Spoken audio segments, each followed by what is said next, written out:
জানিয়ে দিব এই মুহূর্তে পাওয়া আপডেট বাংলা সংবাদ। শুরুতেই থাকবে সংবাদ শিরোনাম।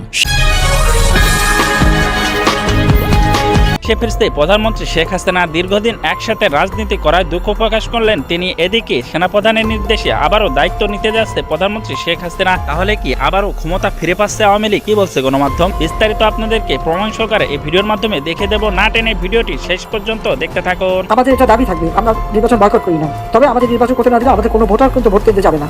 আওয়ামী লীগ নির্বাচন করতে চায়, আওয়ামী লীগ নির্বাচন করবে, কিন্তু আওয়ামী লীগ তার নির্বাচন করতে দেবে না। হ্যাঁ, 2014 সালে বিএনপি নির্বাচন বয়কট করেছে, 2024 সালে বিএনপি বা জামাত মানে এরা তো নির্বাচন বয়কট করেছে, আওয়ামী লীগের নির্বাচন বয়কট করে নয়। জাহাঙ্গীরনগর বিশ্ববিদ্যালয়ের লোকসঙ্গীত শিল্পী, সামাজিক যোগাযোগ মাধ্যমে অনেক সুপরিচিত ফকির সাহেবের একটা জনপ্রিয় গান আছে, বাচ্চা ফুটফুটে সুন্দর। বাংলাদেশে আজকে একটা ছবির ফ্রেম দেখলাম, আমার বারবার মনে হচ্ছিল এই ছবিটা দেখার পর বাচ্চা ফুটফুটে সুন্দর। ছবিটা আপনারা দেখেন। আমাদের সকল সমপর্যায়ের যারা সমমনা ব্যক্তিবর্গ, তারা বাংলাদেশের সুশীল বুদ্ধিজীবী মুক্তি যুদ্ধপন্থী একাধিক ব্যক্তিবর্গ আমরা ভেবে নিয়েছিলাম এবারের ঢাকায় হয়তোবা বিএনপির মধ্যে একটা বোধোদয় হয়েছে, বিএনপি হয়তোবা জামাতের সঙ্গ ত্যাগ করবে। স্বাধীনতার পর তাদের যে 55 বছরের সংসার জীবন জামাতের সাথে, সেটা ত্যাগ করে তারা আলোর পথে আসবে।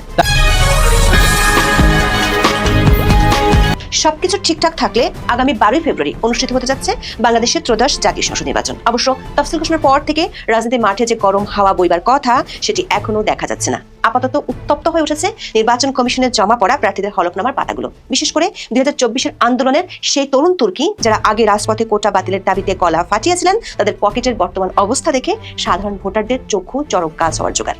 আওয়ামী লীগ সরকারের বিরুদ্ধে আন্দোলনের আগে তাদের কারোরই তেমন কোনো পরিচয় ছিল না। সরকারি চাকরিতে কোটার বিলুপ্তির চেয়ে 36 দিনের আন্দোলনে তৎকালীন সরকার ফেলে দিয়ে রাষ্ট্রের ক্ষমতার কেন্দ্রবিন্দুতে রয়েছেন প্রায় 1.5 বছর ধরে। চাকরিতে ন্যায্য অধিকারের জন্য আন্দোলন করলেও এখন আর তারা চাকরি চাইছেন না। আসসালামু আলাইকুম প্রিয় দর্শক, নতুন একটা ভিডিওতে সবাইকে স্বাগত। তো ইতিমধ্যে আপনারা অনেকগুলো ভিডিওর অংশবিশেষ দেখেছেন, তো দেখে নিশ্চয়ই বুঝতে পেরেছেন যে ভিডিওটা আসলে কতটা গুরুত্বপূর্ণ এবং আকর্ষণীয় হতে চলেছে। তো চলুন কথা না বাড়িয়ে সম্পূর্ণ ভিডিওটা দেখে আসি। দেখার আগে বলবো, যারা আমাদের চ্যানেলটি এখনো পর্যন্ত সাবস্ক্রাইব করেননি, দয়া করে সাবস্ক্রাইব করে দিন। যারা ইতিমধ্যেই সাবস্ক্রাইব করেছেন তাদের অসংখ্য ধন্যবাদ। তো প্রিয় দর্শক, চলুন কথা না বাড়িয়ে একটি লাইক দিয়ে সম্পূর্ণ ভিডিওটা দেখে আসি। সবকিছু ঠিকঠাক থাকলে আগামী 12 ফেব্রুয়ারি অনুষ্ঠিত হতে যাচ্ছে বাংলাদেশের ত্রয়োদশ জাতীয় সংসদ নির্বাচন। অবশ্য তফসিল ঘোষণার পর থেকে রাজনীতির মাঠে যে গরম হাওয়া বইবার কথা, সেটি এখনো দেখা যাচ্ছে না। আপাতত উত্তপ্ত হয়ে উঠেছে নির্বাচন কমিশনের জমা পড়া প্রার্থীদের হলফনামার পাতাগুলো। বিশেষ করে 2024-এর আন্দোলনের সেই তরুণ তুর্কি যারা আগে রাজপথে কোটা বাতিলের দাবিতে গলা ফাটিয়েছিলেন, তাদের পকেটের বর্তমান অবস্থা দেখে সাধারণ ভোটারদের চক্ষু চরক গাছ হওয়ার জোগাড়। আওয়ামী লীগ সরকারের বিরুদ্ধে আন্দোলনের আগে তাদের কারোরই তেমন কোনো পরিচয় ছিল না। সরকারি চাকরিতে কোটার বিলুপ্তি 36 দিনের আন্দোলনে তৎকালীন সরকার ফেলে দিয়ে রাষ্ট্রের ক্ষমতার কেন্দ্রবিন্দুতে রয়েছেন প্রায় 1.5 বছর ধরে। চাকরিতে ন্যায্য অধিকারের জন্য আন্দোলন করলেও এখন আর তারা চাকরি চাইছেন না। সবারই লক্ষ্য জনপ্রতিনিধি হওয়ার। খুলেছেন নতুন দল, প্রার্থী হয়েছেন ত্রয়োদশ জাতীয় সংসদ নির্বাচনে। যাদের এক সময় বেকার যুবক হিসেবে ধরা হতো, তারা এখন জাতীয় নাগরিক পার্টি বা এনসিপির ব্যানারে কোটি টাকার না হলেও বেশ কয়েক লক্ষ টাকার সম্পত্তির মালিক হিসেবে আত্মপ্রকাশ করেছেন। নির্বাচনী হলফনামায় এক সময় বেকার যুবকদের আয় ব্যয়ের চিত্র সামনে আসার পর তা নিয়ে তৈরি হয়েছে কৌতূহল। রাজনৈতিক পট পরিবর্তনের পর আত্মপ্রকাশ করা জাতীয় নাগরিক পার্টি বা এনসিপির আহ্বায়ক হলেন নাহিদ ইসলাম। অন্তর্বর্তী সরকারের সাবেক তথ্য উপদেষ্টা, 27 বছর বয়সী নাহিদ ইসলাম। এক সময় ছাত্র আন্দোলনের অন্যতম মুখ নাহিদ ইসলাম এখন নিজেকে পরিচয় দিচ্ছেন একজন পরামর্শক বা কনসালটেন্ট হিসেবে। তবে কোথায় বা কোন প্রতিষ্ঠানে তিনি পরামর্শক হিসেবে কাজ করেন সেটির উল্লেখ নেই। হলফনামা বলছে এই পরামর্শ দিয়ে তিনি বছরে আয় করেন 16 লাখ টাকা। স্নাতক পাশ করা একজন তরুণের পরামর্শের এত দাম দেখে অনেক বেকার যুবক হয়তো এখন ক্যারিয়ার হিসেবে পরামর্শদাতা হওয়ার কথা ভাবছেন। জনাব নাহিদ ঢাকা 11 আসন থেকে ত্রয়োদশ সংসদ নির্বাচনে লড়ছেন জামাতের নেতৃত্বাধীন জোট থেকে। নাহিদের বর্তমানে কোনো গাড়ি বা বাড়ি নেই, কিন্তু তার কাছে নগদ আছে 19.5 লাখ টাকা এবং ব্যাংকে আছে 3,85,000 টাকা। তার নিজের কাছে গয়না আছে 8.25 লাখ টাকার, আর স্ত্রীর আছে 10 লাখ টাকার গয়না। মজার ব্যাপার হলো, হলফনামায় তিনি স্থাবর সম্পদের ঘরে লিখেছেন প্রযোজনায়, কিন্তু ডাচ বাংলা ব্যাংকে আবার 3.5 লাখ টাকার একটি ঋণও আছে। গত 26 ফেব্রুয়ারি ফেসবুক পোস্টে নাহিদ লিখেছিলেন, উপদেষ্টা পদে 6 মাস 5 দিন দায়িত্ব পালনকালে ব্যাংক হিসেবে 10,06,886 টাকা জমা এবং 9,96,188 টাকা উত্তোলন করেছেন। সোনালী ব্যাংক ছাড়া তার অন্য কোনো ব্যাংক হিসেব নেই। এনসিপি নেতা আব্দুল হান্নান মাসুদের গল্পটি আরও চমকপ্রদ। নোয়াখালীর 6 আসন থেকে জাতীয় নাগরিক পার্টি মনোনীত প্রার্থী হিসেবে নির্বাচনে অংশ নিতে মনোনয়নপত্র জমা দিয়েছেন তিনি। 2024 সালের আন্দোলনের পর তিনি নিজেই এক সাক্ষাৎকারে বলেছিলেন যে হাতিয়ার তাদের ঘরটি ছিল এলাকার সবচেয়ে ভাঙা ঘর। কিন্তু ত্রয়োদশ নির্বাচনের হলফনামা বলছে সেই ভাঙা ঘরের ছেলের এখন নগদ অর্থই আছে 35,83,475 টাকা। যদিও ব্যাংকে তার জমা আছে মাত্র 2055 টাকা। হয়তো ব্যাংকের সুদের হারের চেয়ে বালিশের নিচে টাকা রাখাটাকেই তিনি বেশি নিরাপদ মনে করছেন। হান্নান মাসুদ নিজেকে ডিজল্যান্ড গ্লোবাল নামক প্রতিষ্ঠানের স্বত্বাধিকারী হিসেবে দাবি করেছেন। তার অস্থাবর সম্পত্তির মোট অর্জনকালীন মূল্য 46,85,000 টাকা হলেও তিনি নিজেই উল্লেখ করেছেন যে বর্তমানে এগুলোর বাজার মূল্য প্রায় 76,85,000 টাকা। 26 বছর বয়সী এই নেতার বার্ষিক আয় 6 লাখ টাকা এবং তারও 8 লাখ টাকার স্বর্ণালঙ্কার রয়েছে। ঢাকা বিশ্ববিদ্যালয়ের ছাত্র হলেও আব্দুল হান্নান মাসুদ হলফনামায় নিজের সর্বোচ্চ শিক্ষাগত যোগ্যতা আলিম পরীক্ষায় উত্তীর্ণ বলে জানিয়েছেন। খোঁজ নিয়ে জানা গেছে হান্নান মাসুদ আধুনিক ভাষা বিজ্ঞান ইনস্টিটিউটের ইংরেজি বিভাগের ছাত্র, তবে তিনি সম্মান 3য় বর্ষের পরীক্ষা দেননি। বাংলা ট্রিবিউনের কাছে আব্দুল হান্নান মাসুদ দাবি করেছেন তিনি ছাত্র অবস্থায় টিউশন করে ভালো পরিমাণ টাকা আয় করেছেন, পাশাপাশি ব্যবসা থেকেও কিছু আয় করেছেন। আবার তার বিয়ে সহ বিভিন্ন অনুষ্ঠানে গত 1 বছরে অনেক গিফট পেয়েছেন। একই আসনে হান্নান মাসুদের বাবা আমিরুল ইসলাম মোহাম্মদ আব্দুল মালেক বাংলাদেশ সুপ্রিম পার্টি বা বিএসপির হয়ে মনোনয়নপত্র জমা দিয়েছেন। তার বাবার ব্যাংক ও আর্থিক প্রতিষ্ঠানে প্রায় 2 লাখ টাকা আছে বলে কমিশনের ওয়েবসাইটে জানানো হয়েছে। দৈনিক প্রথম আলোর খবরে বলা হয়েছে অবসরপ্রাপ্ত শিক্ষক বাবার চেয়ে 18 গুণ বেশি টাকা রয়েছে জাতীয় নাগরিক পার্টির যুগ্ম মুখ্য সমন্বয়ক আব্দুল হান্নান মাসুদের। বার্ষিক আয়ও বাবার চেয়ে 3 গুণেরও বেশি। বাবার আয়ের খাত কৃষি হলেও ছেলের আয়ের খাত দেখানো হয়েছে ব্যবসা। এনসিপির দক্ষিণাঞ্চলের সংগঠক হাসান আব্দুল্লাহর হলফনামা আরও উজ্জ্বল। কুমিল্লা 4 দেবিদ্বার নির্বাচনী আসনে তিনি জামাত নেতৃত্বাধীন জোটের প্রার্থী হয়েছেন। তার সম্পদের তালিকায় সবচেয়ে বেশি চমক দিচ্ছে স্বর্ণালঙ্কার, যার মূল্য 26 লাখ টাকা। ঢাকা বিশ্ববিদ্যালয় থেকে ইংরেজিতে স্নাতকোত্তর করা এই নেতার বার্ষিক আয় 12.5 লাখ টাকা, যা আসে তার ব্যবসা থেকে। তার কাছে নগদ আছে 13.5 লাখ টাকা। যদিও তার কোনো জমি বা গাড়ি নেই, তবুও স্থাবর অস্থাবর মিলিয়ে মোট সম্পদের পরিমাণ 50 লাখ টাকা। তবে আয়কর রিটার্নে সম্পদ দেখিয়েছেন 31,67,619 টাকার। 27 বছর বয়সী হাসনাত নিজের পেশা হিসেবে উল্লেখ করেছেন ব্যবসা, তবে কিসের ব্যবসা সেটি অজানাই থেকে গেল। অন্যদিকে উত্তরাঞ্চলের জমিদার ঘরের ছেলে বলে পরিচয় দেয়া সার্জিস আলমও নিজেকে ব্যবসায়ী হিসেবে পরিচয় দিয়েছেন। পঞ্চগড় 1 আসন থেকে ভোটে অংশ নিতে মনোনয়ন ফর্ম জমা দিয়েছেন এনসিপির নেতা। তার বার্ষিক আয় 9 লাখ টাকা এবং হাতে নগদ আছে 3,11,000 টাকা। সার্জিসের নামে 16.50 শতক কৃষি জমি থাকলেও সেটি তিনি উপহার হিসেবে পেয়েছেন বলে জানিয়েছেন। আয়কর রিটার্ন অনুযায়ী তার মোট সম্পদের পরিমাণ দাঁড়িয়েছে প্রায় 33,73,628 টাকা। দর্শক, গত বছরের মার্চে নিজ জেলা পঞ্চগড়ে বিশাল গাড়ি বহন নিয়ে শোডাউন করে বিতর্কের জন্ম দিয়েছিলেন সার্জিস আলম। তখন সামাজিক মাধ্যমে ব্যাপক প্রশ্ন ওঠায়। সেগুলোর ব্যাখ্যা চেয়ে ফেসবুকে একটি পোস্ট দিয়েছিলেন তার দলের সাবেক নেতা ডক্টর তাসনিম জারা। তাসনিম জারার পোস্টের জবাবে সার্জিস আলম ফেসবুকে পোস্ট করে জানান, গাড়ির ভাড়া দিতে যা খরচ হয়েছে তা দেওয়ার সামর্থ্য তার পরিবারের আরো 50 বছর আগেও ছিল। তার দাদা তার জন্য যা রেখে গেছেন তা দিয়ে তিনি নির্বাচনও করে ফেলতে পারবেন বলে দাবি করেছিলেন তিনি। কিন্তু এখন দেখা যাচ্ছে সার্জিস আলমের বার্ষিক আয় 9 লাখ টাকা। হলফনামায় দেওয়া তথ্য অনুযায়ী তার মোট সম্পদ মূল্য 5 লাখ টাকা। বাড়ি গাড়ি কিছুই নেই। প্রশ্ন হলো, দাদার এত কিছু রেখে যাওয়ার সম্পত্তির মধ্যে বাড়ি গাড়ি কিছুই নেই কেন? আন্দোলনের আরেক পরিচিত মুখ আক্তার হোসেন, যিনি নিজেকে শিক্ষানবিশ আইনজীবী হিসেবে পরিচয় দিয়েছেন, তার পকেটেও নগদ 13 লাখ টাকা আছে বলে হলফনামায় জানানো হয়েছে। কৃষি, ব্যবসা ও চাকরি মিলিয়ে তার বার্ষিক আয় 5,05,000 টাকা। তার নিজের গয়না আছে 7 লাখ টাকার আর স্ত্রীর 10 লাখ টাকার। গাড়ি বাড়ি না থাকলেও তার মোট অস্থাবর সম্পদের মূল্য 27 লাখ টাকা। ত্রয়োদশ জাতীয় সংসদ নির্বাচনে লক্ষ্মীপুর 1 রামগঞ্জ আসনের সংসদ সদস্য প্রার্থী এনসিপির যুগ্ম আহ্বায়ক মাহবুব আলম। তিনি সাবেক তথ্য উপদেষ্টা মাহফুজ আলমের ভাই। মাহবুব আলম পেশায় ব্যবসায়ী, তার বার্ষিক আয় 15 লাখ টাকা। তার নামে ফ্ল্যাট, বাড়ি গাড়ি নেই, তবে তার সম্পদের পরিমাণ 96,70,000 টাকা। মাহবুব আলম যখন তথ্য উপদেষ্টা ছিলেন তখন এনসিপির এক নেতা এই মাহবুব আলমের বিরুদ্ধে ক্ষমতার অপব্যবহার ও দুর্নীতির অভিযোগ তুলেছিল। দর্শক, বাংলাদেশের সাধারণ মানুষ যেখানে ডাল ভাতের দাম জোগাতে হিমশিম খাচ্ছে, সেখানে মাত্র 1.5-2 বছরের ব্যবধানে এই তরুণ নেতাদের এই আর্থিক উত্তরণ সত্যি গবেষণার বিষয় হতে পারে। যে ছেলেরা কিছুদিন আগেও চাকরির দাবিতে রাজপথ কাঁপাতেন, তারা এখন আর চাকরি খুঁজছেন না, বরং নিজেরাই বড় বড় পরামর্শক বা ব্যবসায়ী হয়ে উঠেছেন। কেউ কেউ কৌতুক করে বলছেন, আন্দোলনে অংশ নেওয়া হয়তো এখনকার সময়ের সবচেয়ে লাভজনক স্টার্টআপ, যেখানে মূলধন লাগে না, শুধু স্লোগান দিলেই হলফনামায় নগদ টাকার অঙ্ক লাফিয়ে পারে। হান্নান মাসুদের ব্যাংকে মাত্র 2,000 টাকা থাকা প্রমাণ করে যে তিনি হয়তো সাধারণ মানুষের মতোই ব্যাংক খাতের অস্থিরতায় চিন্তিত, তাই টাকাগুলো নিজের কাছেই নগদ রেখেছেন। তফসিল অনুযায়ী 20 জানুয়ারি প্রার্থিতা প্রত্যাহারের শেষ সময় এবং 12 ফেব্রুয়ারি ভোট। এই তরুণ নেতাদের সম্পদের পাহাড় ভোটারদের মনে কৌতূহল এবং কিছুটা বিস্ময় জাগিয়েছে। যারা ইনসাফের বাংলাদেশ করার প্রতিশ্রুতি দিচ্ছেন, তাদের নিজেদের সম্পদের এই অবিশ্বাস্য প্রবৃত্তি ভোটাররা কি ভাবলেন সেটাই এখন দেখার বিষয়। সহজ কথায় বলতে গেলে এই ছাত্র নেতাদের অর্থনৈতিক অবস্থা এখন সেই জাদুর আয়নার মতো।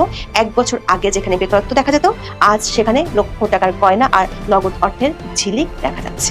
এখন এই পর্যন্ত, সবাই ভালো থাকুন। জাহাঙ্গীরনগর বিশ্ববিদ্যালয়ের লোকসঙ্গীত শিল্পী, সামাজিক যোগাযোগ মাধ্যমে অনেক সুপরিচিত ফকির সাহেবের একটা জনপ্রিয় গান আছে, বাচ্চা ফুটফুটে সুন্দর।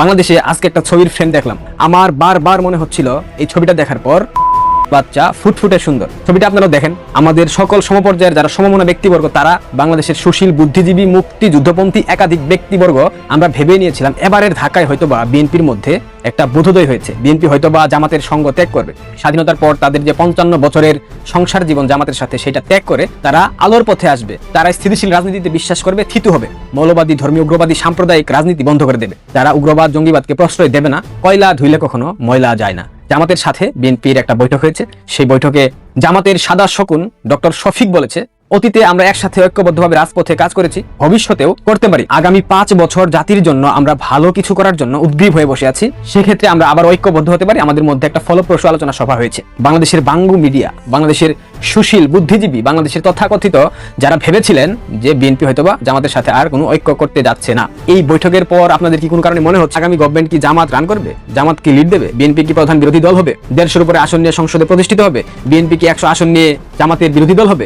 দেখা যাক খেলা আসলে কোন দিকে যায়, কোন দিকে যাচ্ছে। তবে সুৎখুর ইউনূস, বাংলাদেশের প্রশাসন সবাই জামাতের পক্ষে যে কাজ করবে সেটা হয়তো এখন বুঝাই যাচ্ছে। দেখা যাক, আগে ভবিষ্যৎবাণী করে আসলে লাভ নাই। আসন্ন নির্বাচনকে কেন্দ্র করে এনসিপির বাসুরগুলা তাদের হলফনামা দেখিয়েছে। নির্বাচনী হলফনামায় তো অবশ্যই সম্পত্তির পরিমাণ, বাৎসরিক আয়, বিভিন্ন বিষয় উল্লেখ করতে হয়। এই হলফনামা দেখার পর লিটারেলি আমার চোখ কপাল উঠে গেছে, চক্ষু চরক গাছ হয়ে গেছে। তার আগে আপনাদেরকে আমি 2টা ভিডিও দেখাতে চাই, অতীতের 2টা ভিডিও আপনারা একটু মনোযোগ সহকারে দেখবেন। আমার বাবা একজন ইত্যাদি মাদ্রাসা শিক্ষক, 10,000 টাকা বেতনে জব করে উনি 3 বছর আগে অপশন নিয়েছেন। উনি কখনো চান নাই যে আমি মানুষের জন্য এইভাবে মানে আলাদাভাবে কখনো কাজ করি, কিন্তু উনি সবসময় আমাকে একটা জিনিস শিখিয়েছেন, সততা। গ্রামের মধ্যে সবচেয়ে ভাঙা ঘরটা এখন আমাদের গ্রামের মধ্যে সবচেয়ে বড় বাড়িটা আমাদের, এবং একক বাড়ি আমাদের, যেটা প্রায় 1.5 একরের বাড়ি। আমার বাড়িতে পুকুরি আছে 3টা। এটাই যে আমরা আসলে এই মুহূর্তে কোনো টাকা নাই, ধার করে চলতেছি। এটাই হচ্ছে রিয়েলিটি, যে আপনি আমাদের যারা সমন্বয় বলে যাদেরকে চিনেন তাদের পকেটে হাত দিলে কখনো 2-3 হাজার টাকাও পাবেন না। আমার পকেটে মানি ব্যাগও নাই।